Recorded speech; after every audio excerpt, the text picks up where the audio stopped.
একটু ওয়েট করো, 2 মিনিট পর শুরু করছি, ঠিক আছে? হ্যাঁ, শোনা যাচ্ছে।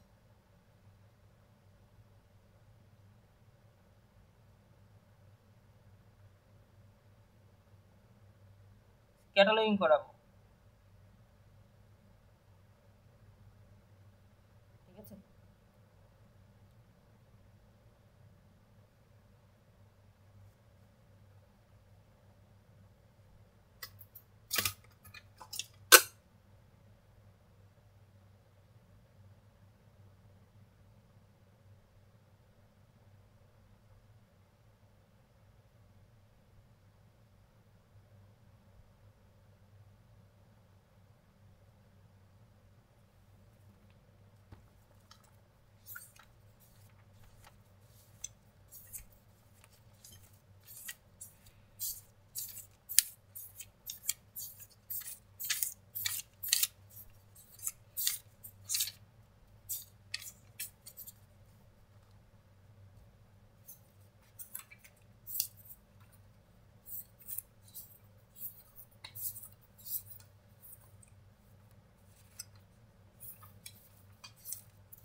শুনতে পাচ্ছ?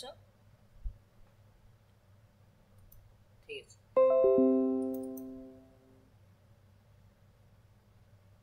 দীপায়ন, তুমি এতদিন পর আসলে, এতদিন ক্লাস করোনি কেন?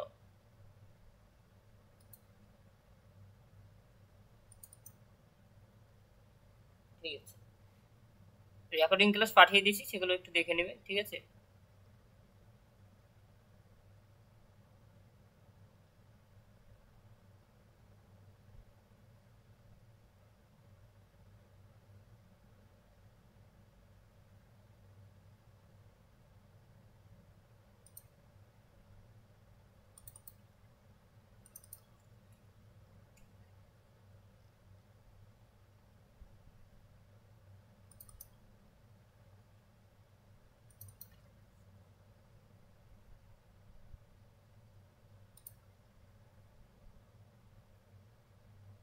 হ্যাঁ,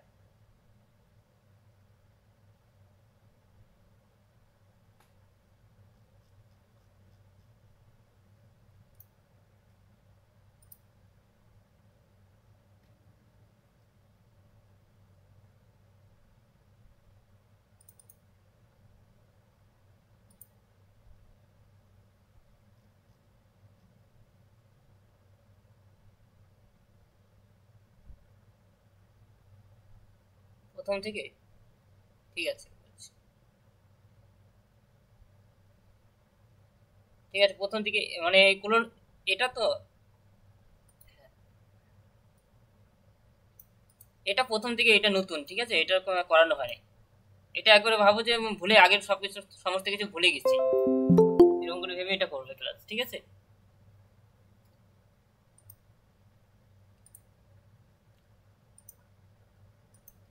এটা নতুন বিষয় করানো হচ্ছে আজকে। হ্যাঁ হ্যাঁ, ক্যাটালগিং এর মধ্যে পড়ে।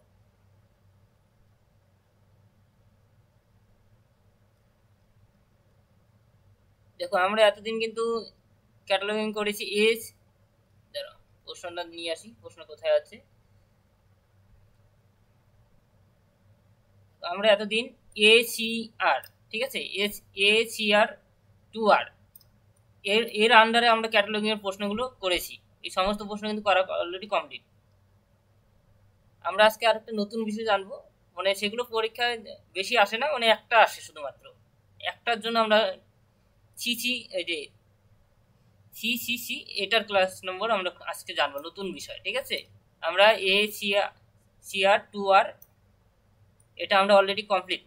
ঠিক আছে, দু একটা বাকি আছে, সেগুলো করে দিব। আজকে আমরা আর একটা ইম্পর্টেন্ট জিনিস জানবো, সিসিসি। ঠিক আছে, সিসিসি এর ফুল ফর্ম হলো ক্লাসিফিকেশন ক্যাটালগ কোড। ঠিক আছে, অর্থাৎ বর্গীকৃত ক্যাটালগ কোড। ঠিক আছে, বর্গীকৃত ক্যাটালগ কোড, সিসিসি, তিনটা সি। ঠিক আছে,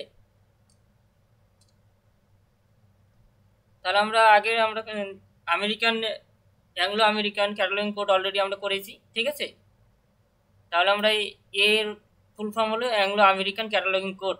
ঠিক আছে, আমরা Anglo American cataloguing rules already করে নিয়েছি। ঠিক আছে, কীভাবে প্রশ্ন আসে, অ্যাংলো আমেরিকান ক্যাটালগিং কোড থেকে সব থেকে বেশি প্রশ্ন আসে। ঠিক আছে,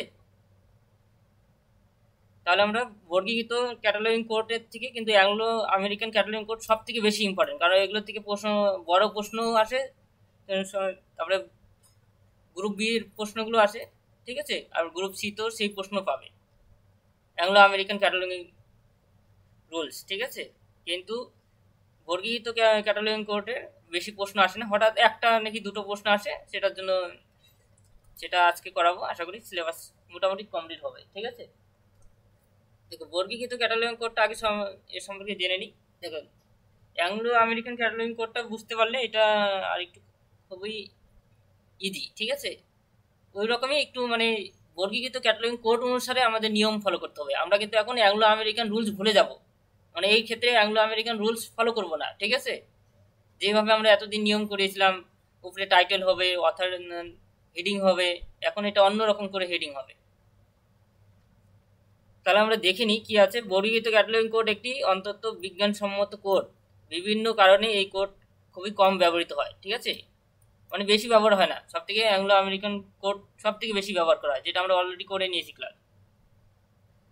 কিন্তু পর্যালোচনা আমরা আজকে প্র্যাকটিক্যালে যাবো না, একটু বুঝে নিচ্ছি, মানে থিওরিটিক্যাল বেসে না বুঝলে আমরা প্র্যাকটিক্যাল করতে পারবো না এটা। ঠিক আছে, কিন্তু এর পর্যালোচনা করলে দেখা যাবে যে যুক্তিসম্মতভাবে বৈজ্ঞানিকভাবে এই কোডটির প্রয়োজনীয়তা উল্লেখযোগ্য। এই ক্ষেত্রে কিন্তু আইএসবিএন নম্বর উল্লেখ থাকে না। ঠিক আছে, আমরা যেমন অ্যাংলো আমেরিকান ক্যাটালগিং কোডে যেভাবে আমরা আইএসবিএন নম্বর ব্যবহার করতাম, ঠিক আছে, আমরা যদি সেটা একটু বের করি, অ্যাংলো আমেরিকান ক্যাটালগিং কোডটা দেখতে কীরকম ছিল।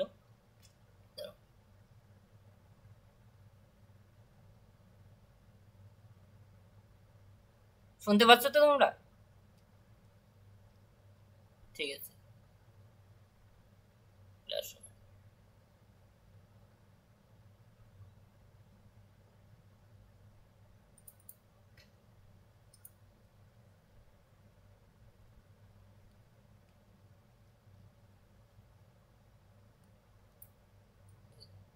এগুলো ছিল অ্যাংলো আমেরিকান ক্যাটালগিং কোডে, কিন্তু এইরকম নিয়ম ছিল। এদিকে কল নম্বর হবে, এদিকে অথার নাম হবে, এদিকে এসিসি নম্বর হবে, এদিকে ট্রেসিং করতে হবে। কিন্তু বর্গীকৃত ক্যাটালগিং কোডের কিন্তু ক্লাসিফিকেশন আলাদা, অর্থাৎ ক্লাসিফিকেশন ক্যাটালগিং কোডের আলাদা নিয়মে হবে, এই নিয়মে হবে না। এরকমই করেই সব থাকবে, কিন্তু আলাদা আলাদাভাবে বসবে। ঠিক আছে, সেটা আমরা জানবো। এখন বর্গীকৃত ক্যাটালগিং কোড এখানে কি বলে আছে, বর্গীকৃত ক্যাটালগিং কোডের আবিষ্কর্তা ডক্টর এস আর রঙ্গনাথন। ঠিক আছে, অর্থাৎ ডক্টর এস আর রঙ্গনাথন এই কোডের আবিষ্কর্তা। ক্লাসিফিকেশন ক্যাটালগিং কোড, আমরা কিন্তু ক্লাসিফিকেশন ক্যাটালগিং কোডের জন্য কিন্তু আমাদের ওই ক্লোন ক্লাসিফিকেশনের যে বইটা আছে সেই বইটা কিন্তু কাজে লাগবে এই ক্ষেত্রে। ঠিক আছে, কারণ এটা রঙ্গনাথনের বই অলরেডি তোমাদের কাছে আছে। ঠিক আছে, যেটা দিয়েছি পিডিএফটা, ক্লোন ক্লাসিফিকেশনের যে বইটা। ঠিক আছে, যেটার থেকে আমরা ক্লোন ক্লাসিফিকেশন নির্ণয় করেছিলাম।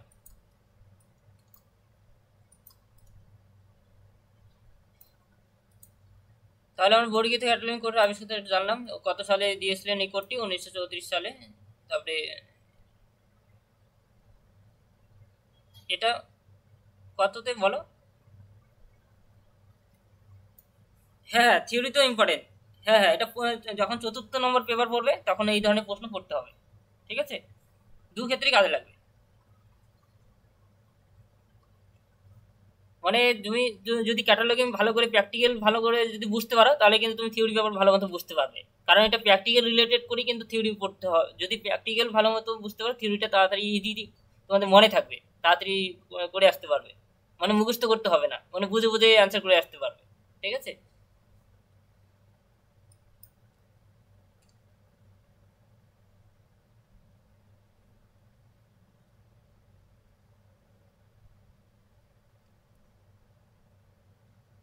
দেখো, এরপরে এখানে একটা ইম্পর্টেন্ট জিনিস রয়েছে। ক্লাসিফিকেশন ক্যাটালগিং কোডে অনেক প্রকারের এন্ট্রি রয়েছে, কিন্তু অ্যাংলো আমেরিকান ক্লাসিফিকেশন রুলসে অনেক এন্ট্রি কিন্তু দেখি না আমরা। ঠিক আছে, সেটাই বলা আছে, অনেক এন্ট্রি দেখা যায় না। এখানে দেখা যায় মানে এর থেকে এটা কম দেখা যায়। এখানে ক্লাসিফিকেশন ক্যাটালগিং কোডে অনেক বেশি এন্ট্রি রয়েছে, রেফারেন্স এন্ট্রি থেকে শুরু করে অ্যাডের এন্ট্রি, অনেক অতিরিক্ত অ্যাডের এন্ট্রি রয়েছে। ঠিক আছে, সেই অতিরিক্ত অ্যাডের এন্ট্রিগুলো আমরা একটু পরে জানবো। আর এখানে শুধু মুখ্য এন্ট্রি আর অতিরিক্ত এন্ট্রি থাকে, অর্থাৎ মেন এন্ট্রি থাকে। আমরা যেমন কটা এন্ট্রি পেয়েছিলাম এখানে, যেমন এটা এটা মেন এন্ট্রি। ঠিক আছে, এর মেন এন্ট্রি। তারপর আমরা অ্যাডের এন্ট্রি থাকে, অতিরিক্ত এন্ট্রি। ঠিক আছে, এটাই বলা আছে এখানে যে অ্যাংলো আমেরিকান ক্যাটালগিং কোডে শুধুমাত্র অতিরিক্ত অ্যাডের এন্ট্রি থাকে আর হলো মুখ্য এন্ট্রি থাকে, মেন এন্ট্রি আর অ্যাডের এন্ট্রি থাকে। ঠিক আছে। আর ক্লাসিফিকেশন ক্যাটালগিং কোডে শুধুমাত্র 4 ধরনের অতিরিক্ত এন্ট্রি থাকে। সেই অতিরিক্ত এন্ট্রিগুলো কি কি আছে এখানে? ক্লাস ইন্ডেক্স এন্ট্রি, আমরা বাংলা জানার দরকার নেই, ইংরেজিটা ফলো করবো, কারণ এটা দিয়ে আমাদের প্র্যাকটিক্যাল করতে হবে। Class index entry, book index entry, ঠিক আছে, cross reference index entry, cross reference entry. তাহলে আমরা এই 4 ধরনের এন্ট্রি সম্পর্কে আমরা একটু পরে ডিটেলসে জানবো, এগুলো দিয়ে কি। ঠিক আছে, আমরা এগুলো দিয়ে আমাদের ক্লাসে ক্লাস নম্বর নির্ণয় করতে হবে প্রত্যেকটা। ঠিক আছে, আমরা এই ভাগগুলো আগে জেনে নিই, মানে কি কি ধরনের ভাগ রয়েছে অ্যাংলো আমেরিকান ক্লাসিফিকেশন ক্যাটালগিং কোডের। দেখো, ক্লাসিফিকেশন ক্যাটালগিং কোডের ভাগগুলো আমরা এখানে দু ধরনের ভাগ করেছে। ঠিক আছে, মুখ্য এন্ট্রি সেম ভাবে যেমন যেভাবে আমরা অ্যাংলো আমেরিকান ক্যাটালগিং কোডে দুটো এন্ট্রি আছে, এখানেও দুটো এন্ট্রি। অতিরিক্ত এন্ট্রিটাকে আরো অসংখ্য সাব ইউনিটে ভাগ করেছে, সাব অ্যাডের এন্ট্রিতে। ঠিক আছে, এখানে যেমন সাব অতিরিক্ত এন্ট্রিকে কিভাবে ভাগ করেছে, যেমন ক্লাস, এই যে এখানে 4 প্রকার একটু আগে জানলাম আমরা, এই 4 প্রকারটা এখানে আগে তুলে ধরেছে। Class index entry, book index entry, cross reference index entry, ঠিক আছে, আর ক্রস রেফারেন্স। তাই 4 প্রকারের এন্ট্রি রয়েছে, অ্যাডের এন্ট্রি রয়েছে। এই 4 প্রকার অ্যাডের এন্ট্রি আবার বুক ইন্ডেক্স এন্ট্রিটাকে আরো অনেকগুলো ভাগে ভাগ করেছে। ঠিক আছে, তো বুক ইন্ডেক্স এন্ট্রিটাকে অনেকগুলো ভাগে ভাগ করেছে। দেখো, এইগুলো প্রত্যেকটা এন্ট্রি দিয়ে কিন্তু আমাদের প্রশ্ন আসবে। ঠিক আছে, কখনো বুক ইন্ডেক্স এন্ট্রি দিয়ে কি কি প্রশ্ন আসতে পারে, কখনো অথার দিয়ে প্রশ্ন আসতে পারে। আমরা যেমন অ্যাংলো আমেরিকান ক্যাটালগিং কোডে যেমন অথার থাকলে কি রকম করে আমরা হেডিং লিখতাম, সেম ভাবে কিন্তু ক্যাটালগিং ক্লাসিফিকেশন ক্যাটালগিং কোডও সেম ভাবে অথার থাকে, তখন আমরা কিভাবে সে হেডিং লিখবো, কিভাবে টাইটেল লিখবো, সমস্ত কিন্তু কিন্তু রুলস আছে এরও। ঠিক আছে, তবে জয়েন্ট অথার ইন্ডেক্স এন্ট্রির মধ্যেও সেম, এখানেও সেম ভাবে জয়েন অথার বলতে দুটো অথার যদি থাকে তখন আমরা কিভাবে হেডিং করব, কিভাবে আমরা টাইটেল লিখবো, কিভাবে আমরা মানে এসিসি নম্বর লিখবো, এই সমস্ত কিছু কিন্তু আমরা এই জয়েন অথার এন্ট্রি দিয়ে আমরা দেখবো। আমরা তো আমেরিকান ক্যাটালগিং কোডে কিন্তু করেছিলাম দুটো অথার থাকলে কি করতে হতো। দুটো অথার থাকলে তাহলে প্রথম অথারটাকে গুরুত্ব দিতে হতো, ঠিক না? আমরা এটা করেছিলাম, যেমন দুটো প্রশ্নে যদি দুটো অথার থাকে প্রথম অথারটাকে গুরুত্ব দিতে হতো। কিন্তু ক্লাসিফিকেশন ক্যাটালগিং কোডে একটু আলাদা। ঠিক আছে, মানে এর সাথে কিন্তু মিল পাবে না, একটু আলাদা, মানে একই বিষয় কিন্তু একটু আলাদাভাবে লিখতে হবে, কিন্তু অ্যাংলো আমেরিকান ক্যাটালগিং কোডের মতো আমরা লিখবো না। ঠিক আছে, তো কোলাবোরেশন ইন্ডেক্স এন্ট্রি, কোলাবোরেশন বলতে মানে মানে সহযোগিতা করে কোনো অথার। ঠিক আছে, সেই অথার যদি থাকে প্রশ্ন, তখন কিভাবে আমরা প্রশ্নে প্রশ্ন দিয়ে আমরা কিভাবে ক্লাস নম্বর লিখবো। তো টাইটেল ইন্ডেক্স এন্ট্রি, তারপর সিরিজ ইন্ডেক্স এন্ট্রি, টাইটেল থাকলে কি করব আমরা। ঠিক আছে, সিরিজ যদি সিরিজ থাকে প্রশ্নে তখন আমরা কিভাবে লিখবো, এগুলো দেওয়া আছে। এগুলো ভাগ করেছে বুক ইন্ডেক্স এন্ট্রির মধ্যে, ঠিক আছে। তো বুক ইন্ডেক্স এন্ট্রির মধ্যে এইগুলো আছে। এখন ক্রস রেফারেন্স ইন্ডেক্স এন্ট্রির মধ্যে কী কী আছে আমরা দেখে নিই। কোলাবোরেশন ইন্ডেক্স এন্ট্রির মধ্যে কিন্তু আরও অনেকগুলো ভাগ করেছে, এডিটর, রিভাইসার, ট্রান্সলেটর, ঠিক আছে। মানে এর মধ্যে কিন্তু অনেকগুলো ভাগ হতে পারে। কোলাবোরেশন বলতে কারা কারা হতে পারে, কোলাবোরেশন ইন্ডেক্স এন্ট্রির মধ্যে এডিটর হতে থাকতে পারে, রিভাইসার থাকতে পারে, ট্রান্সলেটর থাকতে পারে, ইলাস্ট্রেটর থাকতে পারে, কমেন্টার থাকতে পারে। তাহলে আমরা এগুলো আমরা যে অলরেডি আমরা জানি, মানে এডিটর এগুলো সম্পর্কে জানি, একটু সাজাতে জানতে হবে। এই সাজানোটা জানলেই আশা করি হয়ে যাবে, একদম কঠিন না, একদম সহজ বিষয়, ঠিক আছে। ক্রস রেফারেন্স ইন্ডেক্স এন্ট্রি, এটাতে যেমন কি কি ভাগ আছে এখানে আছে, alternative name entry, pseudo rail entry, ঠিক আছে, আর সিরিজ এন্ট্রি। এই যে এখানে না না, এগুলো কোনো মনে রাখার প্রয়োজন নেই, কারণ শুধু বুঝতে হবে যে কি কি ধরনের প্রশ্ন হতে পারে, ঠিক আছে। এগুলো কোনো, হ্যাঁ, যখন থিওরি আসলে তখন পড়তে হবে, তখন কিন্তু এটা পুরোটাই মুখস্থ করতে হবে, তখন এর ভাগগুলো দেখাতে হবে যখন কোনো থিওরিটিক্যাল যখন প্রশ্ন থাকবে, ঠিক না। কিন্তু প্র্যাকটিক্যালি তো থিওরিটিক্যাল প্রশ্ন থাকবে না। হ্যাঁ, থিওরিতে আছে,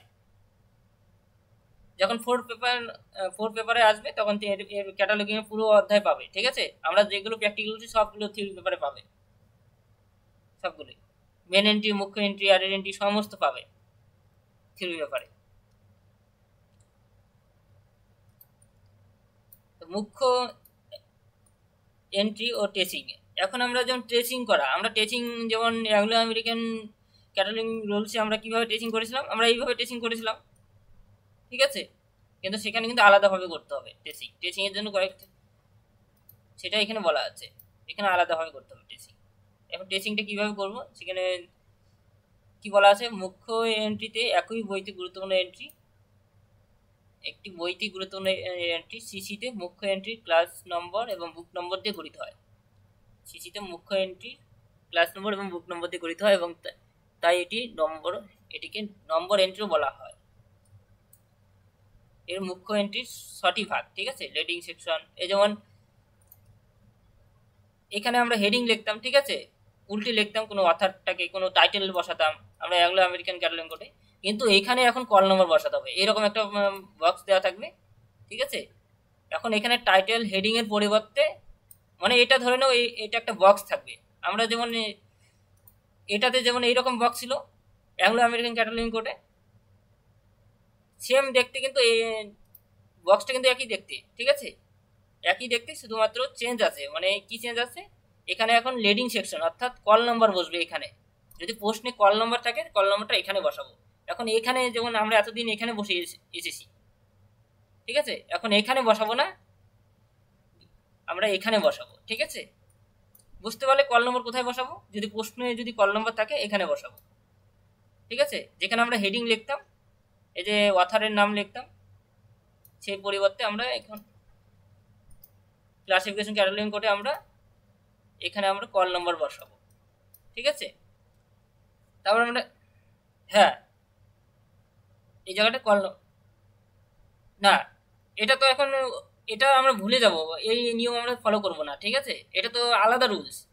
আর এটা তো এটা রঙ্গনাথনের রুলস, রঙ্গনাথন এই টেবিল দিয়েছেন, এইরকম নিয়ম ফর্মুলা দিয়েছেন তিনি, ঠিক আছে। হ্যাঁ হ্যাঁ হ্যাঁ হ্যাঁ, ঠিক ঠিক, এটি এখানে লিডিং সেকশনের মধ্যে কল নম্বর, অর্থাৎ প্রশ্নপত্রে যদি কল নম্বর থাকে তাহলে কল নম্বর বসাবো। তারপর হেডিং সেকশন, এই যে এখানে আমরা হেডিং, আমরা যখন এখানে অথারকে উল্টে লিখতাম, হেডিংটা এখন নিচে হয়ে যাচ্ছে, ঠিক আছে, আমরা এই যে নিচে লিখছি, ঠিক আছে। অথার নামটা আমরা অথার নাম আগে কি করতাম, উপরে বসিয়ে দিতাম, ঠিক আছে। এখন আমরা কি করছি, এই রুলসে আমরা অথার নামটা, মানে আগে আমরা কল নম্বর লিখবো তারপরে লিখবো, তারপর টাইটেল আমরা এখানে লিখবো, মানে এটা সেম আছে প্রায়, টাইটেল আমরা তো তারপরেই লিখতাম, অথারের নামের পর টাইটেল লিখতাম, ঠিক আছে, টাইটেল, ঠিক আছে।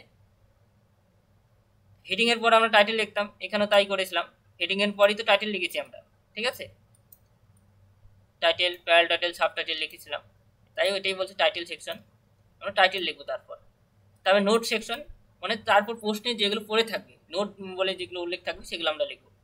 তারপরে এখানে এসএসসি নম্বর সেকশন লিখবো, ঠিক আছে। এসএসসি নম্বর বলতে আমরা যেমন আগে আমরা এখানে লিখতাম এসএসসি নম্বর, ঠিক আছে, এখন আমরা এখানে লিখবো না, আমরা লিখবো এই যে এখানে, এই অংশে লিখবো, ঠিক আছে, এই ঘরটা। তাহলে এটা দেখতে এইরকম হবে লেখার পর, বলে দিচ্ছি, এই যে এইরকম, হ্যাঁ এই যে এইরকম হবে, ঠিক আছে, এই যে এই সিরিজ নম্বর এখানে দেওয়া হয়েছে, ঠিক আছে, এই যে এটা কল নম্বর, এই যে এটা টাইটেল, ঠিক আছে, না এটা অথরের নাম, তবে যে টাইটেল বসানো হলো, ঠিক আছে, তবে যে এটা বসানো হলো, আর এই যে এখানে নোটস বসানো হলো, এরকম হবে। এটা আমরা প্র্যাকটিক্যাল করাবো, আগে আমরা ব্যাপারটা বুঝে নিই, ঠিক আছে। আরো কি কি রয়েছে,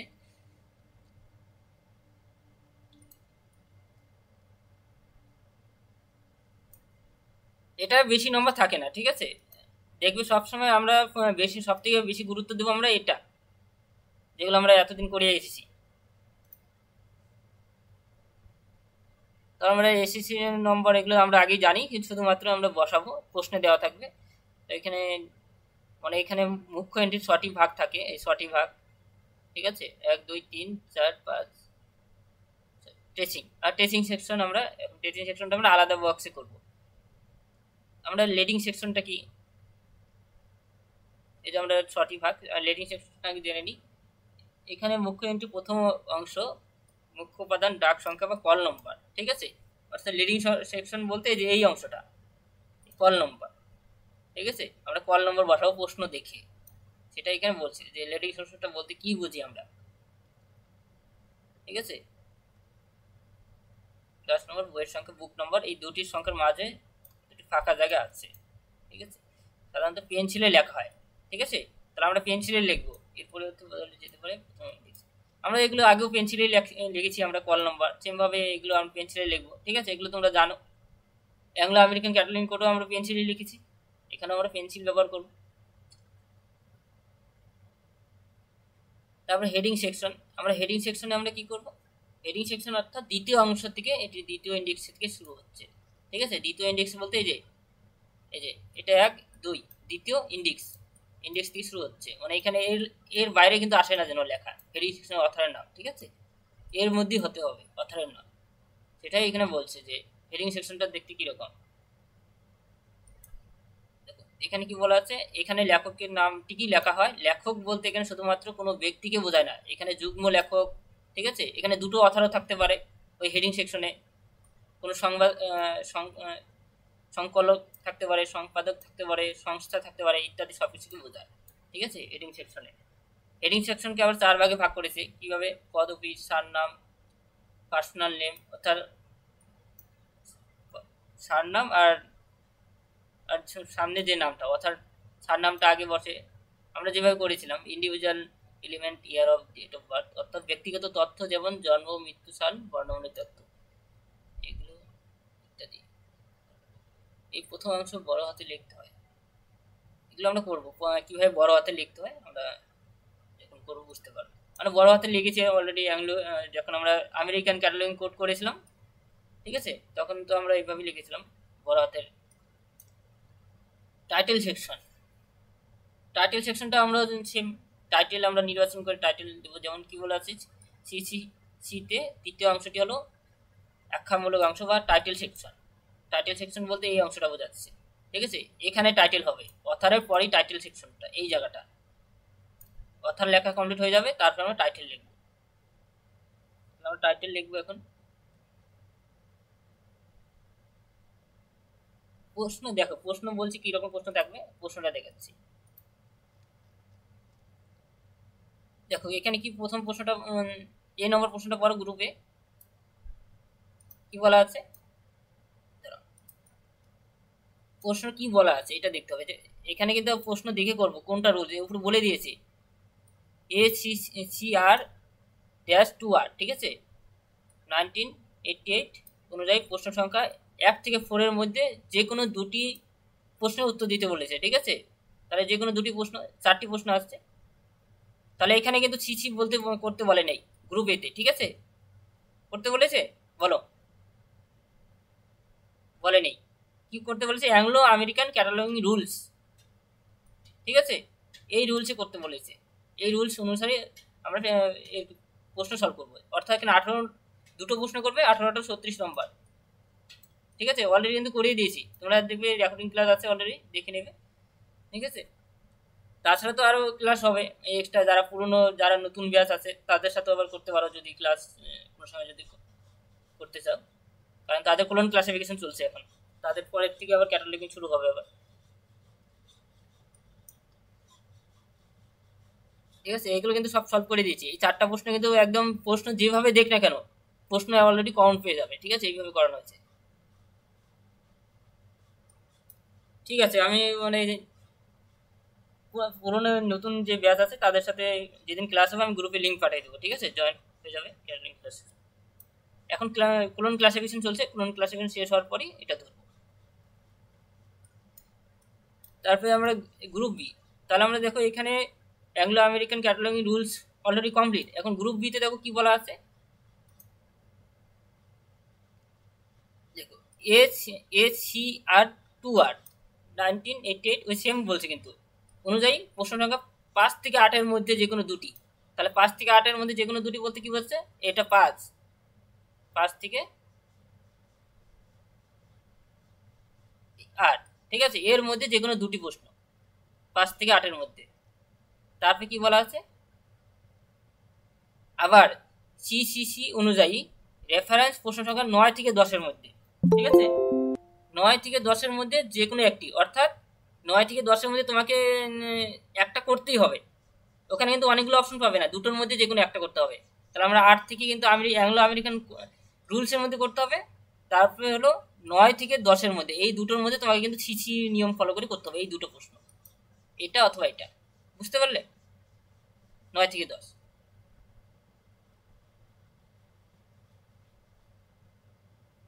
বুঝতে পারলে প্রশ্ন থেকে? মানে এখানে সিসি কিভাবে করব, আমরা কোনটা অ্যাংলো আমেরিকান রুলস ফলো করব, এরকম বুঝতে হবে প্রশ্ন দেখে।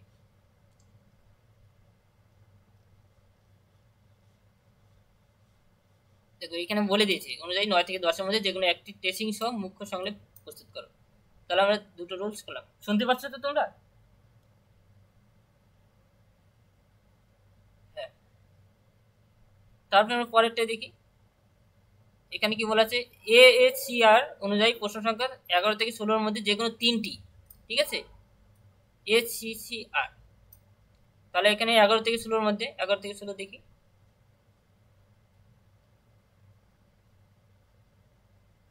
দেখো আমি অ্যাংলো আমেরিকান ক্যাটালগিং রুলসটা সব থেকে বেশি করতে হবে, ঠিক আছে, জায়গায় 11 থেকে 16, অর্থাৎ অনেকগুলো প্রশ্নের মধ্যে যে কোনো 3টি,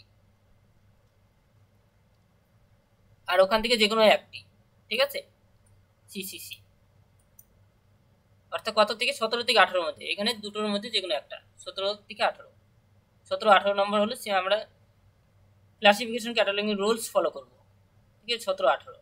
তাহলে আমরা 17-18 এই দুটোর মধ্যে আমরা ক্লাসিফিকেশন ক্যাটালগিং রুলস ফলো করব। অর্থাৎ তোমাদের পরীক্ষা কিন্তু দুটো প্রশ্ন অ্যাটেন্ড করতে হবে। দুটোর জন্য কত নম্বর আছে বলে দিচ্ছে, এর মধ্যে এদিকে 7 নম্বর, ঠিক আছে, আর ওদিকে 12 নম্বর, 12 আর 7, ঠিক আছে,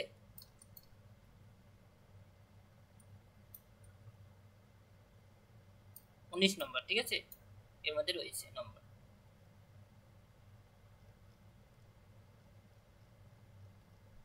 তাহলে তোমাকে এই 19 নম্বর পাওয়ার জন্য কিন্তু তোমাকে এটা জানতে হবে, ঠিক আছে।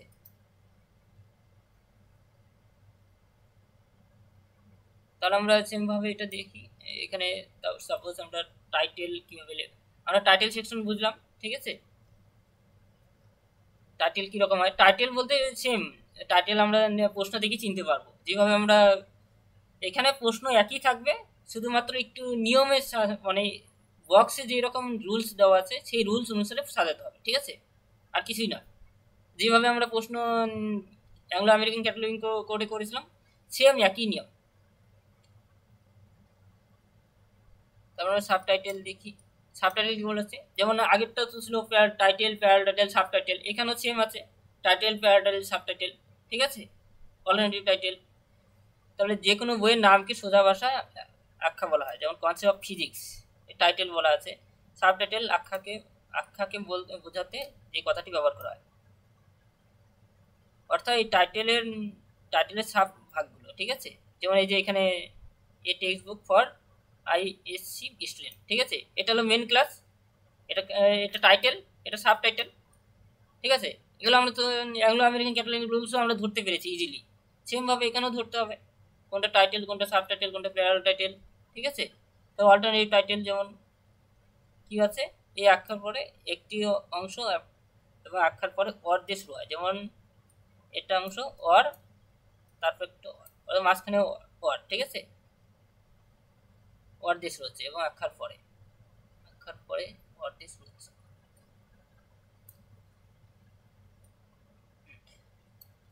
মাঝখানে দুটো অক্ষরে দুটো সেন্টেন্সের মাঝখানে ওয়ার্ড ব্যবহার করা হচ্ছে, ঠিক আছে।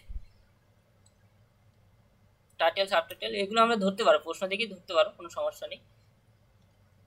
নোট সেকশনে কি কি হয়, যেমন এই অংশে দ্বিতীয় ইন্ডিয়েশন থেকে শুরু হয়, বইয়ের সম্বন্ধে বিশেষ জানতে টিকা খুবই প্রয়োজনীয়।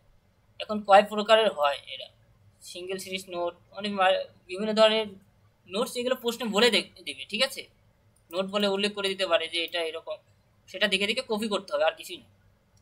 যেমন কোথাও যদি ছদ্ম নাম থাকে, কোথাও যদি জার্নাল বা প্রশ্ন থাকে, সেগুলো আমরা সিরিজ সিরিজ দিয়ে কীরকম প্রশ্ন থাকে আমরা দেখেই বুঝতে পারি, ঠিক আছে, মাল্টিপল সিরিজ, সিঙ্গেল সিরিজ, ওই প্রশ্নে পেয়ে যাবে, এগুলো প্রশ্ন দেখে সাজাতে হবে। ওই সাজাবো কীভাবে, আমরা নোটস কোথায় লিখতে হয় সেখানে গিয়ে সেই নোটসের প্রশ্ন দেখে সেই নোটস অনুসারে এখানে বসাতে হয়, এখানে লিখতে হবে, প্রশ্নে দেওয়া থাকবে সমস্ত কিছু, প্রশ্ন দেখে এখানে তোমরা নোটস এখানে শুধু লিখবে, ঠিক আছে, এই সেকশনে নোট সেকশন যেখানে আছে সেখানে লিখবে বক্সের মধ্যে।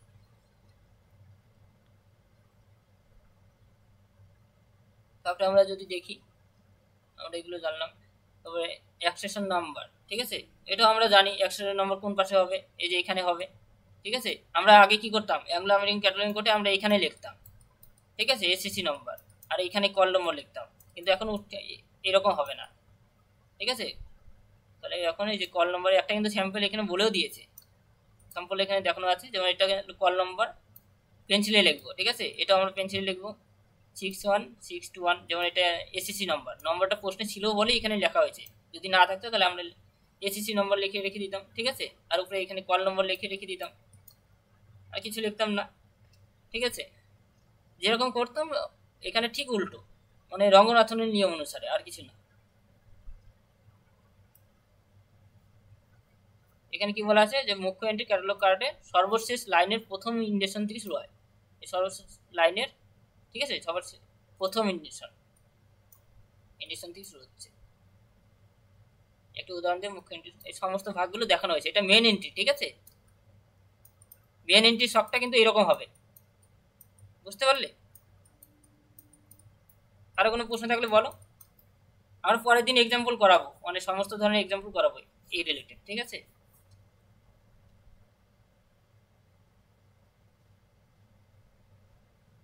আরো কোনো প্রশ্ন থাকলে বলো। রাসেল বুঝতে পারলে?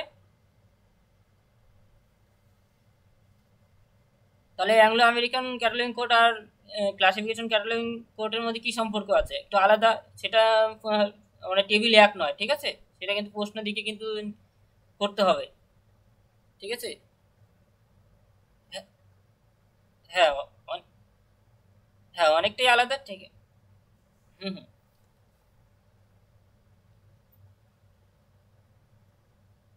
হ্যাঁ হ্যাঁ ঠিক ঠিক, নিয়মগুলো একটু চেঞ্জ আছে, আর করতে করতে ধরতে পারবে, কিছুই না, যখন করবে বুঝতে পারবে, প্রায় মানে এতটা কঠিন নয়, ঠিক আছে, সব থেকে এটা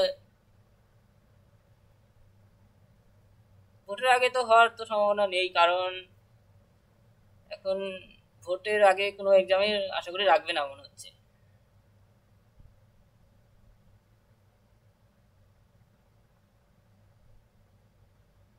মানে 2 বছর চালিয়ে দিচ্ছে ইউনিভার্সিটি।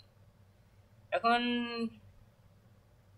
ইউনিভার্সিটি এরকম মানে পরীক্ষাটা ডিসেম্বরে শেষ করে দিলে ভালো হতো, তাহলে রেজাল্ট পেয়ে যেতে তাড়াতাড়ি, অন্য কোথাও প্রিপারেশন নিতে পারতে। কোথাও অনেকে যেমন রেজাল্ট বের করতে আরও অনেক সময় লাগাবে পরীক্ষার পর।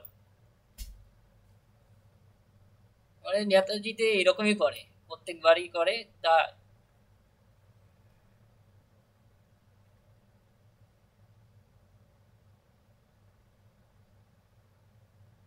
তাই তো মনে হচ্ছে। এখন কি জানি ইউনিভার্সিটি বললো যে এখন ইউনিভার্সিটি ঠিক নেই, বললো যে তোমরা এখন পর পর দিয়ে দাও। কি করে এখন বলা মুশকিল। কোনো তো রুলস নেই যে যে 7 দিন পর হবে, এরকম কোনো রুলস আছে যে আমরা যে মানে এতদিন এক্সাম দিয়ে এসেছি মানে প্রত্যেকটা রবিবারে হয়, গ্যাপ থাকে না। তখন যদি গ্যাপ যদি যদি না দেয়, এখন ইউনিভার্সিটি কি করে সেটার উপর নির্ভর। যদি ওরকম হয়, যদি প্রত্যেকটা রবিবারে হয়, তাহলে তো 2 মাস ধরে পরীক্ষা হবে। হ্যাঁ, ওটা হবে, হওয়ার পর আরো সময় পাবে, তারপরে পরীক্ষা হবে। হুম।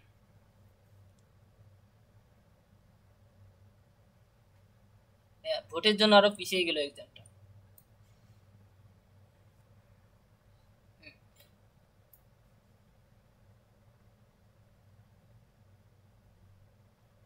ঠিক আছে, আজকে এই পর্যন্তই থাক। আর মানে দাঁড়াও, আমি একটু মানে থিওরি ব্যাপারটা নিয়ে আলোচনা করছি, এটা এই পর্যন্তই থাক, ঠিক আছে।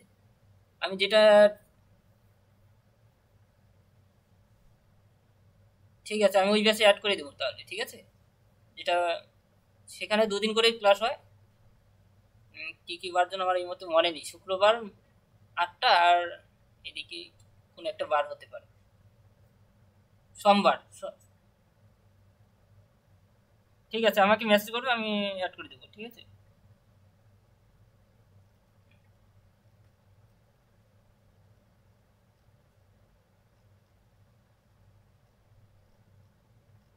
তাহলে এখন লেফট লেফট নিও না, এখন আমি আরেকটা ক্লাস করাচ্ছি, ঠিক আছে। এটা ক্যাটালগ আমি পিডিএফটা পাঠিয়ে দেবো, তোমরা একটু পড়বে, পড়লে তাহলে একটু বুঝতে পারবে, ঠিক আছে। তার সাথে আমি দেখি এর পরের দিন আমি যে নোট দিয়েছিলাম 3 নম্বর পেপারে, সেটা একটু বলে দিচ্ছি যেহেতু টাইম আছে, মানে কিভাবে পড়বে এটা বলে দিচ্ছি।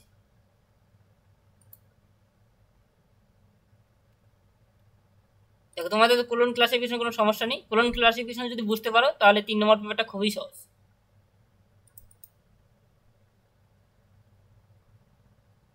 তোমাদের কোলন ক্লাসিফিকেশন হয়ে গেছে দিকে আমি 3 নম্বর পেপারটা বলছি, ঠিক আছে।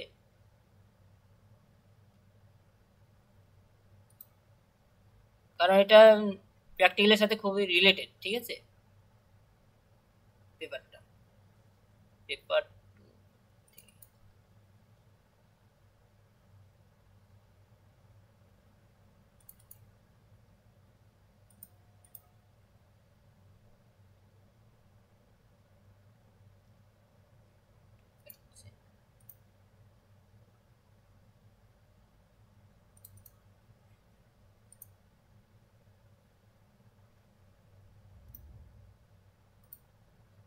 এই দেখো, এখানে কোশ্চেন যে বেশি দিয়েছি দিকে এত ভয় পাওয়ার কিছু নেই, ঠিক আছে। এখানে প্রশ্ন বেশি মনে হচ্ছে কিন্তু ওয়ার্ড ওয়ার্ড করে দেওয়া আছে, ঠিক আছে। দেখবে এখানে আমি বড় প্রশ্ন যেগুলো দিয়েছি, শর্ট প্রশ্ন যদি সাপোজ বলে দিচ্ছি প্রশ্নটা, এখানে সাপোজ বড় গ্রুপ এর প্রশ্নগুলো যদি ভালো করে পড়ো, পরের প্রশ্নগুলো মানে কমন পেয়ে যাবে, ঠিক আছে। 12 নম্বর প্রশ্নগুলো এর থেকেই কমন পেয়ে যাবে, শুধুমাত্র গ্রুপ এটাও যদি ভালো মতো ফলো করো।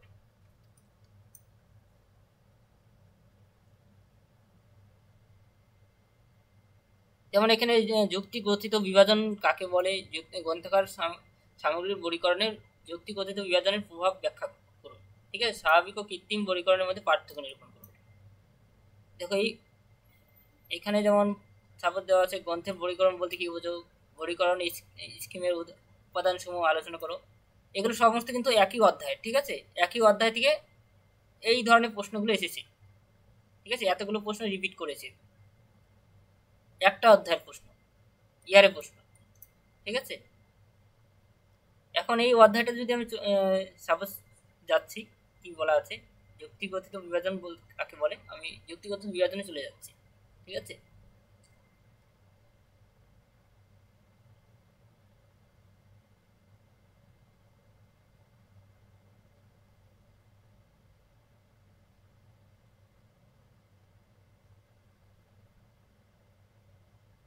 এখানে ইন্ট্রোডাকশন দেওয়া আছে। সর্বপ্রথম বর্গীকরণ উপযোগিতা। ঠিক আছে, বর্গীকরণটা কি, তার উপযোগিতা দেওয়া আছে।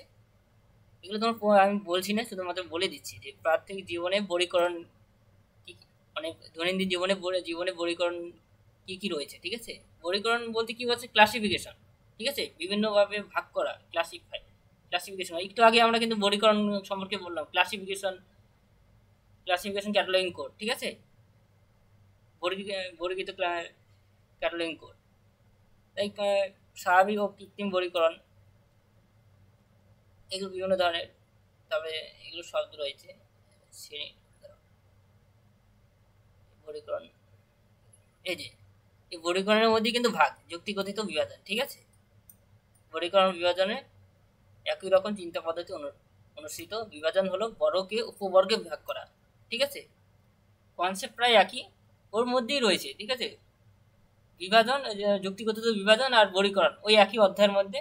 তো বিভাজন, তাহলে আমাকে বর্গীকরণ সম্পর্কে একটু আলোচনা করেই যুক্তিগঠিত বিভাজন আলোচনা করতে হবে। ঠিক আছে, ডাইরেক্ট যুক্তিগঠিত বিভাজন লিখতে পারবে না, তার সম্বন্ধে একটু আলোচনা করবে, তারপরে যুক্তিগত বিভাজন বলতে কি বুঝো তারপরে লিখবে, তার বিভাজনের নীতি সম্পর্কে তারপরে লিখবে। ঠিক আছে, বিভাজনের সীমাবদ্ধতা দেওয়া আছে, তাই এটা প্রশ্ন আসে।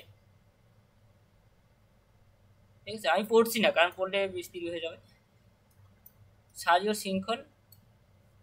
দেখো এখানে সারি শৃঙ্খল বলতে কি, সারি শৃঙ্খল এখানে কিছুই না। যেমন সাহিত্য রয়েছে, একটা সাহিত্যকে দেখো অনেকগুলো ক্লাসিফাই করছে, অনেকগুলো বর্গীকরণে ভাগ করেছে। যেমন সাহিত্য রিলেটেড প্রত্যেকটা সাবজেক্টকে, যেমন বাংলা, ইংরেজি, ফরাসি, এগুলো এক একটা সাবজেক্টে বর্গীকরণ করা। ঠিক আছে, এটা বাংলার মধ্যে প্রত্যেকটা বইকে, যেমন বইকে কি মানে যেমন কবিতা, নাটক, উপন্যাস, রচনা ইত্যাদি, এগুলো একটা ক্লাসিফাইয়ের মধ্যে পড়ছে। ঠিক আছে, একটা ক্লাসিফিকেশন, প্রত্যেকটা বইকে একটা গ্রুপে ভাগ করা হয়েছে। বাংলা বই, তবে ইংরেজিটাও সেম। এগুলো ইংরেজির মধ্যে তো ইংলিশ রয়েছে। ঠিক আছে, প্লে রয়েছে, এরকম করে আমরা ভাগ করেছি। তারপরে বিভিন্ন ধরনের, তারপরে এটা কি নাটকটাকে ভাগ করেছে। অর্থাৎ এগুলো এক একটা করে ক্লাসিফিকেশন করা আর বর্গীকরণ করছে প্রত্যেকটা সাবজেক্টকে। ঠিক আছে, এগুলো বর্গীকরণ। এখন তোমরা এই ওখান থেকে পয়েন্ট করা হয়েছে, এগুলো তোমরা এগুলো দেখতে পারি। ঠিক আছে, যুক্তিগত বিভাজন সুবিধা অসুবিধা আচ্ছা কি ছিল। তো ওই একই এই প্রশ্নটা কতবার এসেছে। ঠিক আছে, প্রশ্ন দিয়ে মনে হচ্ছে প্রশ্ন এক পাতায় ভর্তি। ঠিক আছে, এখানে একটু পড়তে হবে যে এই ডিউই কি বলেছিলেন, এটা একটু পড়তে হবে যদি আসে। আর যা আছে ওটার মধ্যে প্রশ্নের মধ্যেই আছে। তারপরে প্রশ্নটা আমরা দেখি, 2 নম্বর প্রশ্নটা দেখি। ঠিক আছে, যেমন বর্গীকরণের পদ্ধতি, প্রত্যেকটা কিন্তু বর্গীকরণ দিয়ে দেওয়া। ঠিক আছে, একই প্রশ্ন কিভাবে ঘুরিয়ে দিয়েছে, আর কিছুই না। মানে যেটাই আসলে বর্গীকরণ কি সেটা কিন্তু আলোচনা করেই কিন্তু ব্যাখ্যা করতে হবে। ঠিক আছে, এরকম সেইভাবে পড়বে যেভাবে প্রশ্ন দেখ না কেন, যাতে পারি প্রশ্ন আসলে যেন লিখতে পারি। ঠিক আছে, তাই 2 নম্বর প্রশ্নটা আমরা যদি দেখি কি আছে, ফ্যাসেট সম্পর্কে আপনার ধারণা ব্যক্ত করুন। ঠিক আছে, তো ফ্যাসেট সম্পর্কে কি দেওয়া আছে, ক্যাটাগরি ফ্যাসেট সংজ্ঞা দিন, ফ্যাসেট কি মধ্যে ফসি কিভাবে সাজানো হয়। ঠিক আছে, এগুলো কিন্তু আমরা কিভাবে সাজানো হয় কিন্তু আমরা জানি অলরেডি। যেমন ফসি ইন পি কিভাবে সাজানো হতো, তার পি এর পর কি আসতো, ইকাম টু পি, এগুলো আমরা সাজাতে পারতাম না, ফসি ইকাম টু পি। ঠিক আছে, তারপরে কোনো সময় ইকাম টু পি বসতো, মানে কোনো একটা এক্সাম্পল দিয়ে মানে সাজাতে হবে। কিভাবে সাজাই, আমরা যেটা সলভ করেছিলাম সেই এক্সাম্পল একটা মনে রাখবো, সেভাবে সেটা এক্সাম্পল দিয়ে বুঝিয়ে দেবো যে এইভাবে সাজানো হয়, একটা এক্সাম্পল দিব। ঠিক আছে, যে কোনো একটা সাবজেক্ট রিলেটেড, লাইব্রেরি সায়েন্স থেকে হয়, তারপরে তার ফ্যাসেট এইভাবে দেখাবো। এটা আইডিয়া লিখবো, ভার্বাল লিখবো, নোটেশনাল লিখবো, এইভাবে লিখেও আমরা সাজাতে পারি। তার সোজা ক্লাস নম্বর এত এইভাবে আমরা ফ্যাসেট পরম্পরাকে সাজাচ্ছি, সেটাই আমরা দেখবো। এখানে দেখবো আমরা যদি 2 নম্বরে আসি প্রশ্নে। ঠিক আছে, এটা প্রায় ক্লোন ক্লাসিফিকেশন রিলেটেড। যদি ক্লোন ক্লাসিফিকেশন ভালো মতো বুঝতে পারো, এই পেপার পড়তে কোনো অসুবিধে হবে না।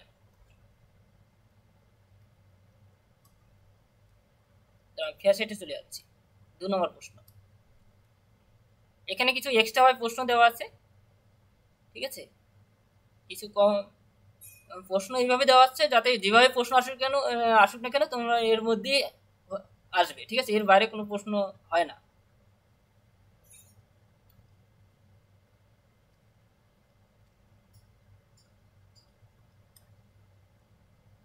এই যে এখন পেয়ে গেছি আমরা 2 নম্বর প্রশ্ন। এগুলো এক্সট্রা ভাবে দেওয়া আছে, ঠিক আছে, শর্ট প্রশ্নের জন্য দেওয়া আছে, যদি শর্ট প্রশ্ন তোমাদের কাজে লাগে।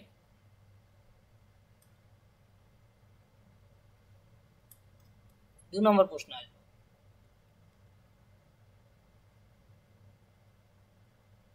যদি রঙ্গনাথন কিভাবে বইগুলোকে সাজানো হয়েছে সেই প্রশ্ন যদি আসে তাহলে এটা দেখতে পারো, কিন্তু এটা এখন আমাদের দরকার নেই। এই যে 2 নম্বর প্রশ্ন, ঠিক আছে। 2 নম্বর প্রশ্ন আমরা যদি দেখি, দেখো প্রশ্ন কিন্তু অনেকভাবে আসতে পারে, আমরা এইভাবে পড়বো, প্রশ্ন যেভাবে আসুক না কেন আমরা সেটাই লিখে দিয়ে আসবো, ঠিক আছে। তবে আমরা যেমন ইন্ট্রোডাকশন লিখবো, লেখার পর এগুলো লেখারও প্রয়োজন নেই, ঠিক আছে, তোমরা লিখতে পারো না লিখতে পারো, ডাইরেক্ট চলে যাবে এই যে এখানে, এটাও লেখার প্রয়োজন নেই। এখান থেকে শুরু করবে, ফ্যাসেট বিশ্লেষণ বা ফ্যাসেট অ্যানালাইসিস থেকে শুরু করবে, ঠিক আছে। এখান থেকে শুরু করবে, এখানে ফ্যাসেট কি একটু বলে নেবে, তারপরে যেমন এই ভাগগুলো একটু পড়বে, মানে এই নামগুলো একটু পড়তে হবে, তাহলে ভিতরে আলোচনা করতে পারবে না কোনটা কখন বিএস, ঠিক আছে। বিএস বলতে মূল বিষয়, ঠিক আছে, আমরা মূল বিষয় যেমন কাল টাইম এগুলো কোথায় বসতো, এস আর স্থান আর সময় এগুলো কোথায় বসতো আমরা জানি, অলরেডি অলরেডি এক্সাম্পল এরকম এক্সাম্পল দিয়ে করে এসেছি, এগুলি একটু বাংলা দিয়ে ব্যাখ্যা করেছে, ঠিক আছে। যে 2004-এর গ্রন্থাগার বিজ্ঞান এখানে কিভাবে সাজিয়েছে, সর্বপ্রথম বিএস, তারপরে কাল টাইম, কাল বা টাইম, ঠিক আছে। তাহলে এটা মেন সাবজেক্ট, তাহলে মেন সাবজেক্ট আগে হবে, ঠিক আছে, তারপরে তো সময় হবে, ঠিক আছে। তারপরে এরকম করে যেমন এইটা প্রশ্ন, যেমন 2004 সালে ভারতের গ্রন্থাগার বিজ্ঞান, তাহলে এখানে 2004 সালে ভারতের গ্রন্থাগার বিজ্ঞান, তাহলে 2000 এগুলো তো সবার শেষে হবে, ঠিক আছে, টাইমটা সবার শেষে হবে, স্থান তারপরে হবে, টাইম এসে পর, ভারতের গ্রন্থাগার স্থানটা হলো ভারতে, ঠিক আছে, তাহলে ইন্ডিয়া জায়গায় হবে স্থান, ইন্ডিয়ার জায়গায় হবে স্থান, তা কালের জায়গায় হবে 2004, ঠিক আছে। আর বিএস অর্থাৎ মূল বিষয় কি, গ্রন্থাগার বিজ্ঞান, এটা হলো বুঝতোমা শিকার এই যে এই এক্সাম্পল দিয়ে বুঝিয়ে দিয়েছে, এগুলো এক্সাম্পল তোমরা আশা করি করে এসেছো, এগুলো বুঝতে পারছো তো, এগুলো কিভাবে এক্সাম্পল দিয়েছে, কিভাবে পর্ব সাজিয়েছে এক্সাম্পল দিয়ে, বলো এক্সাম্পল নিয়ে কোনো প্রশ্ন থাকলে বলো। তোমরা কুরআন ক্লাসিফিকেশন মনে আছে তো, যেভাবে আমরা করেছিলাম, কখন পি হয়, তারপরে দেখো এখানে আমরা এস মেন সাবজেক্ট কি, মেন সাবজেক্ট একটা সাবজেক্ট বোঝাচ্ছে, আমরা কন্টিনিউয়াস সাবজেক্ট দেখে আমরা সেই পৃষ্ঠা যেতাম, সেখানে ফর্মুলা লিখতাম, তারপরে লিখতাম আইডিয়া ভার্বাল নোটেশনাল, লেখার পর তার আমরা মেন ক্লাস এমসি লিখতাম না, সেটাই এখানে বিসি লিখেছে, বিএস লিখেছে, ঠিক আছে, মেন ক্লাস। তারপরে আমরা যেমন তারপরে বিভিন্ন ধরনের ইকাম টুপি অর্থাৎ পি এর মধ্যে খুঁজতাম, ফুসিন পি, তারপরে আমরা ইকাম টুপির মধ্যে খুঁজতাম, তারপরে আমরা সবার শেষে কি লিখতাম, আমরা টাইম লিখতাম, তারপরে এস লিখতাম, ঠিক আছে, সেরকম করে আমরা লিখতাম, সেগুলোই এখানে কিন্তু পরপর দেওয়া আছে, টাইম সবার শেষে লিখতাম, তারপরে আমরা এস এস আগে লিখে তারপরে টাইম লিখতাম। তা আবর্তন শিকার যেমন এখানে এক্সাম্পল দেওয়া আছে, পিএমএসটি, এই পিএমএসটি দিয়েও বড় প্রশ্ন আসে, ঠিক আছে, রঙ্গনাথনের এটা পিএমএসটি, এই পিএমএসটি নিয়ে আমরা একটু পরেই পড়বো, ঠিক আছে। এগুলো প্রত্যেকটা দেওয়ার পর মানে ওই বিষয়গুলো এখানে মানে থিওরিটিক্যাল আলোচনা করছে, আর কিছুই না, ওই যে একটা বড় উদাহরণ দিয়ে বুঝিয়ে দিয়েছি সবার শেষে, ঠিক আছে। 2003 সালে পশ্চিমবঙ্গের কলেজ, এটা কলেজ হবে, ঠিক আছে, কলেজ গ্রন্থাগার বলে প্রিন্টিং মিস্টেক, কলেজ গ্রন্থাগার সমূহকে মানচিত্রে বর্গীকরণ, তাহলে এখানে নিশ্চয়ই তোমরা সাজাতে পারবে, অথবা এটা তোমরা তো এই বাংলায় লিখতে হবে এরকম নয়, ঠিক আছে, আমরা যেভাবে এক্সাম্পল করি সেইভাবে লিখলেও হবে, আইডিয়া ভার্বাল দিয়েও লিখতে পারো, একটা ইংলিশ তুমি নিজের মতো করে একটা ইংলিশে একটা এক্সাম্পল নিজেকে একটা এক্সাম্পল নিজের মতো করে বানালে, ঠিক আছে। আইডিয়া ভার্বাল প্রথমে লিখবে মেন ক্লাস, লেখার পর মেন ক্লাস আবার লাইব্রেরি চার্জ লিখলে, তারপরে তার ক্লাস নম্বর লিখবে, লেখার প্রয়োজন নেই, ক্লাস নম্বর লেখার প্রয়োজন নেই, ঠিক আছে। অথবা একটা মুখস্থ করে লিখে রাখতে পারো ক্লাস নাম্বার 2, তার ফর্মুলা লিখবে, না লেখার প্রয়োজন নেই, ফর্মুলাও লিখলে। অথবা ফর্মুলা লেখার প্রয়োজন নেই, কারণ থিওরিতে ফর্মুলা তো মুখস্থ করা থাকবে না, বই পাবে না সাথে, লিখলে আইডিয়া লিখলে, ঠিক আছে। ভার্বাল নোটেশনাল লিখলে, অথবা এগুলোও লেখার প্রয়োজন নেই, শুধুমাত্র ভার্বালটা লিখলে। তার ক্লাস নাম্বার তো তোমার মুখে মনে থাকবে না, কারণ তুমি তো বই পাবে না, শুধু আইডিয়া ভার্বাল লিখলে, ঠিক আছে। আইডিয়া ভার্বাল লেখার পর আইডিয়ার মধ্যে লিখবে সর্বপ্রথম মেন ক্লাস, লিখবে মেন ক্লাস কি আছে, এমসি, ঠিক আছে। তার নাম লিখবে, কোন সাবজেক্ট, এখান থেকে একটা প্রশ্ন নিজের মতো করে সাজাবে।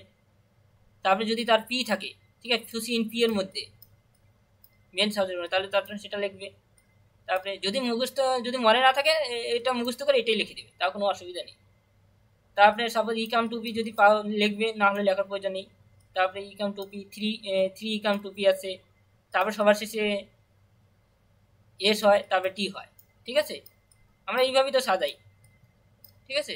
সেটাই এখানে সাজানো হয়েছে, ঠিক আছে, বাংলা দিয়ে সাজানো হয়েছে, আর কিছুই না। আমরা ইংরেজিতে করে এসেছি, এখানে বাংলা। 3টে এক্সাম্পল দিয়েছে, ঠিক আছে। তাই দেখো কিছুই নয়, আমরা যেগুলো প্র্যাকটিক্যালি করে এসেছি সেগুলোই এখন থিওরিটিক্যাল পড়তে হচ্ছে পেপার 3-তে, ঠিক আছে। তারপরে যেমন এই ডিডিসিতে সিসিতে সাধারণ আইসোলেটগুলি প্রয়োগ করো। সাধারণ আইসোলেট তো কমন আইসোলেট আমরা করেছি, ঠিক আছে। আমরা অলরেডি কমন আইসোলেট থেকে কীভাবে আমরা ক্লাস নাম্বার নির্ণয় করতাম সেগুলো জানি। যেগুলো আমরা মেন সাবজেক্টে খুঁজে পেতাম না, সেটা তখন আমরা কমন আইসোলেটে গিয়ে কিন্তু আমরা সেই ক্লাস নাম্বার নিতাম ক্লোন ক্লাসিফিকেশনের ক্ষেত্রে, ঠিক আছে। সেমভাবে এই কমন আইসোলেটে বিভিন্ন ধরনের ভাগ করেছে, ঠিক আছে। এগুলো কিছুই না, ওই একটা প্রশ্ন দিয়েছে, প্রশ্ন দিয়ে ক্লাস নাম্বার বের করছে, আর কিছু না, ঠিক আছে। এক্সাম্পল পড়তে হবে, এক্সাম্পলের সাথে সাথে তার ক্লাস নম্বর কীভাবে হচ্ছে সেগুলো দেখাতে হবে। মানে একটা তোমাকে এক্সাম্পল মুখস্থ করতে হবে, ঠিক আছে। মানে একটা এক্সাম্পল মুখস্থ না করলে তুমি সাজিয়ে লিখতে পারবে না, কারণ তার তুমি তো বই পাচ্ছ না পরীক্ষার সময়, ঠিক আছে। কারণ তোমাকে কিন্তু না দেখে ক্লাস নম্বর সমস্ত কিছু লিখতে হবে এগুলোর, ঠিক আছে। যেমন ভারতের 4-4 তুমি কিন্তু জানো অলরেডি, এতদিন প্র্যাকটিস করে আসছো, ভারতের ইন্ডিয়ার 4ই হয়, 4-4ই হয় ক্লাস নম্বর, ঠিক আছে।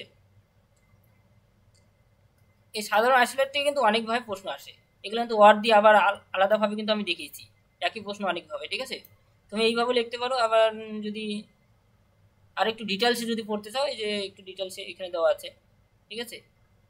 এখন এখান থেকে একটা প্রশ্ন আসে, কীভাবে কমন ডিডিসি থেকে কীভাবে ক্লোন ক্লাসিফিকেশনে ট্রান্সফার করা, ইউডিসিতে এই ট্রান্সফারগুলো দেওয়া আছে, ক্লোন বর্গীকরণ পদ্ধতিগুলো একটু আগে আমরা এগুলো পড়লাম, ঠিক আছে। ব্যক্তি সাধারণ আইসোলেট সেটাই আবার এখানে রিপিট করা, এগুলো একটু একটু আগের প্রশ্নটাতেই আমি দেখলাম, ঠিক আছে। এই যে শক্তি সাধারণ আইসোলেট, স্থানকাল সাধারণ আইসোলেট, এই ভাগগুলো আবার এখানে আর একটু ডিটেলসে দেওয়া আছে, আর কিছুই না, ঠিক আছে। এই যে পদার্থ সাধারণ আইসোলেট, শক্তি সাধারণ আইসোলেট, এই স্থানকাল সাধারণ আইসোলেট, অর্থাৎ একই প্রশ্ন, তুমি যেটা করে সহজ লাগবে সেটা পড়বে, ঠিক আছে। এখানে সেম ভাগ করা আছে। এখন ওই একই প্রশ্ন আমরা একটু আগে কিন্তু ফ্যাসেট পরম্পরার মধ্যে পিএমএসটি দেখে আসলাম, ঠিক আছে। ডক্টর রঙ্গনাথনের পঞ্চম মৌলবর্গ ফ্যাসেট পরম্পরা, এই প্রশ্ন কিন্তু অনেকবার এসেছে, ঠিক আছে। এটা 6 নম্বরের প্রশ্নে আছে, দেখবে বড় প্রশ্ন 6 নম্বরে আছে। আমরা কিন্তু 2-এর প্রশ্নে ছিলাম, 2-এর থেকে 6-এ এসে গেলাম, ঠিক আছে। কীভাবে আসলাম তাহলে, এই যে পিএমএসটি আমরা কিন্তু ফুল ফর্ম জানি, পি ফুসিন পি এম, ঠিক আছে, ই এস টি, আমরা সেগুলোই জানবো, ঠিক আছে। এই যে যেমন কাল, সর্বপ্রথম কাল জানি, কাল কখন হয় তোমরা জানো, অলরেডি আমরা প্র্যাকটিক্যালি করে এসেছি, ঠিক আছে। স্থান কখন হয় সেটাও জানো, ঠিক আছে। কোন জায়গায় বসে, ঠিক আছে, কালের পরেই তো স্থান বসে, ঠিক আছে। অর্থাৎ শেষে টি বসবে, তারপরে এস, তারপরে শক্তি অর্থাৎ ই বসবে, ঠিক আছে। ইকাম টুপি আমরা ইকাম টুপি করেছি তো সেগুলো, মানে এখানে ইকাম টুপিও হতে পারে, ইকাম থ্রি পিও হতে পারে, ঠিক আছে, 3। তারপরে শক্তি, ঠিক আছে, অর্থাৎ শক্তি হলো। তারপরে পদার্থ পি, আমরা পি দিয়েও করেছি এক্সাম্পল, ঠিক আছে। ফসিন পি, তোমাদের আশা করি মনে আছে ফসিন পি কখন আমরা ক্লাস নাম্বার বের করতাম, ঠিক আছে। এই যে সেগুলো এখানে ব্যাখ্যা করা আছে। পি পদার্থ, তারপরে ব্যক্তিত্ব, না ব্যক্তিত্ব পার্সোনালিটি। পদার্থ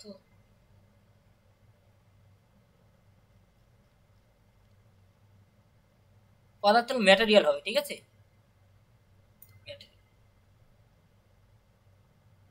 হ্যাঁ, আর পি হলো মূল সাবজেক্ট, মূল বিষয়, ঠিক আছে। এই ক্ষেত্রে পি হলো মূল বিষয়, এখানে বলা আছে ভালো করে।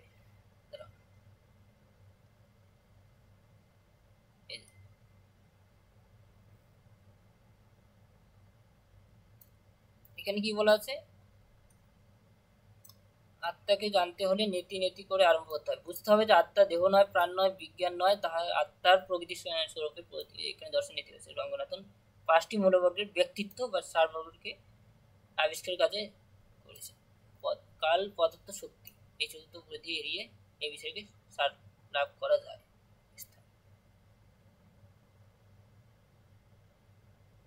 অর্থাৎ ব্যক্তিত্ব বলতে একদম মূল বিষয়, ঠিক আছে,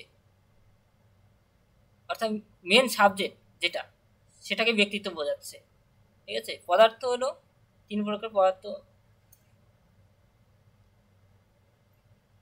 পদার্থ বলতে আমরা যেটা মানে ফসিন পি, যেগুলো আমরা ভিতরে যে বিষয়গুলো আমরা খুঁজি, ঠিক আছে, ক্লাস নাম্বার বের করি, সাব ক্লাস নাম্বারগুলো, সাব আইসোলেটগুলো, সেগুলোর পদার্থ হচ্ছে। আর শক্তি বলতে যেটা আমরা মানে ইকাম টুপির মধ্যে যেগুলো আমরা খুঁজে বের করি, ঠিক আছে, সেটা। আর এস টি তো তোমরা জানো, ঠিক আছে, সেটা আর কিছু বলছি না।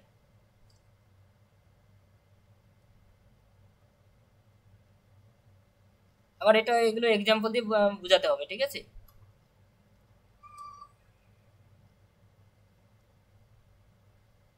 তাহলে আমরা এটা জানলাম। আবার দেখি এখন প্রশ্নগুলো দেখি, ঠিক আছে। দেখো আমরা গ্রন্থকারের ফ্যাসেট পরম্পরা দেখলাম। দেখো আমরা ফ্যাসেট পরম্পরা দেখলাম, ঠিক আছে। ডিউডেসিমাল পরিকরণ, দেখো ডিউডেসিমাল পরিকরণের 19তম সংস্করণ তালিকাগুলি বর্ণনা করো। ডিউডেসিমাল অলরেডি তোমরা জানো। টেবিল 1 7টা টেবিলে আলোচনা করবে। টেবিল 1 কাকে বলে, টেবিল 1 কখন ব্যবহার হয়, ঠিক আছে, টেবিল 2 কখন ব্যবহার হয়, টেবিল 3, অর্থাৎ 7টা টেবিল ব্যাখ্যা করতে হবে এই ক্ষেত্রে। অর্থাৎ first summary, second summary, third summary সহ 7টা টেবিল ব্যাখ্যা করবে, ঠিক আছে। ডিউডেসিমাল অর্থাৎ 19 এডিশনের ডিডিসির 7টা table, first summary, second summary, third summary, schedule সহ 7টা টেবিল ব্যাখ্যা করবে বাংলা দিয়ে, ঠিক আছে। অথবা যদি ইংরেজি মুখস্থ হয়ে যায়, ইংরেজিটাও ফলো করতে পারো। টেবিল 1-এ কী কী থাকে, ঠিক আছে। টেবিল 1-এর সামারিতে 9টা ভাগ। টেবিল 2-তে কোনো দেশের নাম থাকলে ব্যবহার করা হয়, তাহলে দেশ কীরকম করে ভাগ করেছে, সামারিতে 1-2, ওই 1-2 করে ভাগ করতে হবে। এই নোটটা কিন্তু দেওয়া আছে, তোমরা দেখে নেবে, ঠিক আছে। তারপরে এটা তোমাদের করতে হবে, কারণ ইউনিভার্সাল ডেসিমাল ক্লাসিফিকেশন এটা তোমাদের প্র্যাকটিক্যাল নেই, ঠিক আছে। দেখো এর পর্যায় সম্পর্ক, এটা তোমাদের প্র্যাকটিক্যাল করানো হচ্ছে, ঠিক আছে। পর্যায় সম্পর্ক এখানে এটা প্র্যাকটিক্যাল চলছে, তোমাদের শনিবার করে ক্লাস হচ্ছে এটা। দেখো রঙ্গনাথনের পঞ্চম মৌলবর্গ একটু আগেই করালাম, ঠিক আছে। ওই ফ্যাসেট পরম্পরার সাথে কিন্তু একই রিলেটেড প্রায় বলা চলে। তারপরে ইউনিভার্সাল ডেসিমাল ক্লাসিফিকেশন বিবিধ ছয়, ওই যে ডিডিসি, ইউডিসি, এই প্রশ্নটা মানে রিপিট হয়েছে এখানে, ঠিক আছে। হ্যাঁ, এই প্রশ্নটা একটু রিপিট হয়েছে এখানে। বিষয় গঠনের পদ্ধতি, এটাও দেখবে। বিষয় গঠন আর পর্যায় সম্পর্ক, এই দুটো প্রশ্ন একই রিলেটেড। যদি এটা পড়লে এটা হয়ে যাচ্ছে, ঠিক আছে। এই 5 আর 8 নম্বর প্রশ্নটা একই রিলেটেড করে, তখন যখন প্রশ্ন দেখবে যে একবার যদি রিডিং পড়ো তাহলে বুঝতে পারবে যে এই প্রশ্নটা পড়লে এটাও হয়ে যাচ্ছে প্রায়, মানে বেশিরভাগটাই আনসার করে, মানে একটা পড়লে দুটো হয়ে যাচ্ছে, ঠিক আছে। তাহলে এই হলো টোটাল 8টা প্রশ্ন। দেখবে এই 8টা প্রশ্ন খুবই সহজ, এতটাও কঠিন নয়, ঠিক আছে। তারপরে এগুলো একদিন আলোচনা করবো, ঠিক আছে। কোনো প্রশ্ন থাকলে বলো, থিওরি পেপার নিয়ে কোনো প্রশ্ন থাকলে বলো। এই পেপারটা কিন্তু অনেকে ফেল করে, ঠিক আছে। এটা কিন্তু যেমন 1 আর 2 নম্বর পেপারের জন্য মতো যে সহজ এতটা, এটা ভাববে না, ঠিক আছে। এটা কিন্তু একটু পড়তে হবে, কারণ এখানে প্র্যাকটিক্যাল রিলেটেড কিন্তু ক্লাস নম্বরগুলো ব্যাখ্যা করতে হয়, ঠিক আছে। বুঝতে পারলে কি বললাম? এটা কিন্তু অনেকে সাপ্লি পায়, অনেকে কিন্তু ব্যাগ আসে এই পেপারে। 3 নম্বর আর 4 নম্বর পেপারটা, কারণ 3 নম্বর পেপার হলো ক্লোন ক্লাসিফিকেশন রিলেটেড, 4 নম্বর পেপারটা হলো ক্যাটালগিং রিলেটেড, ঠিক আছে? 3 আর 4 নম্বর পেপারটা, এই জন্য এই 3-4 নম্বর পেপারটা, 1 আর 2 নম্বর পেপারটা যদি এখন না পড়ো, পরীক্ষার আগে 7 দিন পড়লেও কিন্তু হয়ে যাবে, কিন্তু এই পেপারটা পরীক্ষার আগে পড়লেও হবে, কিন্তু এখন পড়লে একটু অ্যাডভান্স নম্বরটা বেশি ক্যারি করতে পারবে, ঠিক আছে? বুঝতে পারলে? কোনো প্রশ্ন থাকলে বলো।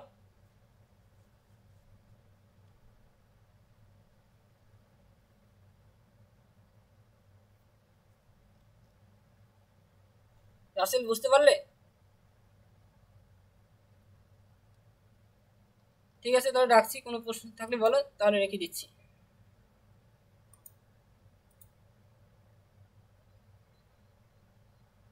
ঠিক আছে,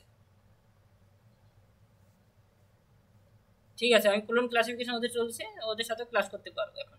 ঠিক আছে, আমি অ্যাড করে দেবো। আমাকে একটু মেসেজ করবে, আমার একটু মনে থাকে না তো গ্রুপে, আমাকে পার্সোনালি মেসেজ করলে আমি অ্যাড করে দেবো, ঠিক আছে? আমি রেখে দিচ্ছি তাহলে।